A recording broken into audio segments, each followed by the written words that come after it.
everyone, and welcome back to the King's Court. Today, there's some very, very big news, some news that genuinely could affect the entirety of the United States government moving forward. Now, I've reported on this before about Rebecca Slaughter. She's a FTC commissioner. She was fired by President Trump about 3 months ago. She and another commissioner were fired. Now, the other commissioner has since left the FTC and taken some job in the private sector. But Slaughter wants to remain in her position.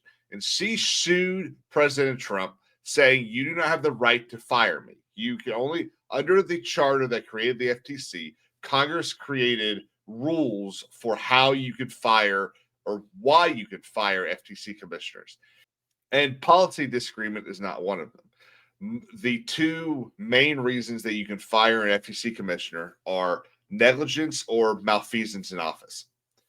Now, the lower courts said that she's absolutely right, and they held the decision that is very much still on point in Humphrey's executive review of the United States. This was a case out of the New Deal era of U.S. politics in 1935, where FDR wanted to fire William Humphrey, who was an FTC commissioner, and because they had policy disagreements. And the Supreme Court upheld 9-0 that that firing was unlawful because Congress has set up ways to remove these commissioners in independent agencies. This case has broad-reaching implications because not only will this decide whether or not Donald Trump can fire independent commissioners, but it will also set up a battle between the Federal Reserve and Donald Trump. Now, we already know that there is another case going through the Supreme Court or going through the court system that will likely end up in the Supreme Court that decides whether or not Donald Trump had the power to fire Lisa Cook, who was a governor of the Federal Reserve. Now, that case might be decided by itself, and this won't even need to deal with it.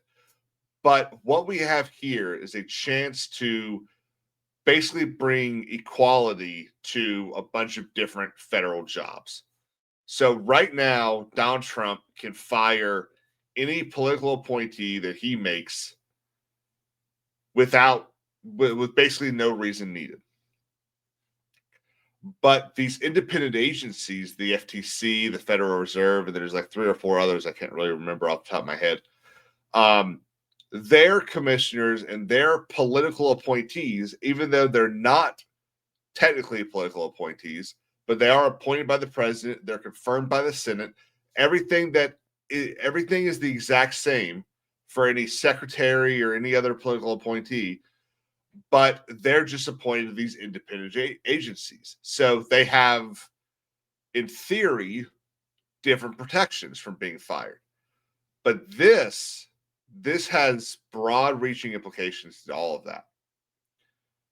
So the lower court said, no, Donald Trump, you cannot fire them. The Supreme Court, like I said the other day, issued a stay of the lower court's order saying, yes, Donald Trump, you are allowed to fire, or pending decision by the Supreme Court, you may fire her.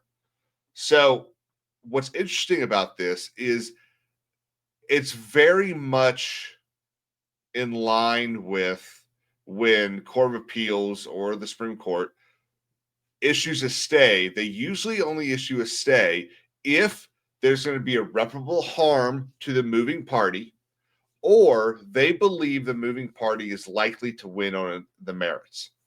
Now, one of the things that the court is famous for doing is looking at the meanings and the political stuff going on at the time of a decision they might be looking to overturn. In Humphreys, the case that protects Rebecca Slaughter, this is 1935. This is during the New Deal. You know, there is a very good chance the Supreme Court overturns this because they find that the Supreme Court in 1935 was trying to protect itself from FDR and his threat of court packing. Remember, FDR wanted to pack the court because he wanted to force the New Deal through. There was a lot of challenge to this deal to prevent it from becoming law or policy in the United States. And he threatened to pack the court to prevent that from happening. If the Supreme Court rules that they were wrong 90 years ago, then basically any political appointee is able to be fired. And honestly, I think that makes a lot of sense. I think it makes zero sense for someone to be able to get a job, and as long as they basically don't commit a crime, they can't be fired. That makes no sense. I imagine you go into work one day and decide, no, I don't want to be, let's say you're a garbage man. No, I don't want to be a garbage man. I'm going to be an actor. And you spend your entire time on your route acting. Well, you're not doing your job. You should be fired. Imagine being able to say, no, I'm not breaking the law, so you can't fire me. That's ridiculous. Now, it's no surprise that the 3 liberal justices on the Supreme Court disagreed with the order from the Chief Justice. The Chief Justice has granted certiorari and requested these 2 questions be answered: whether the statutory removal protections for members of the Federal Trade Commission violates the separation of powers, and if so, whether Humphrey's executor of the United States should be overruled. They've also asked whether a federal court may prevent a person's removal from public office either through relief at equity or at law. These are 2 questions that are going to shape American politics for probably the next 40 years. Remember, the Supreme Court has overruled many things that Congress has granted to the president and taken from the president. One of the more famous ones, in my opinion, and one that I do think Congress should try to give back to the president, is the line item veto. Congress had given the president the ability to go through basically the budget and say, no, yes, no, yes. And the Supreme Court said, no, he cannot line item veto bills.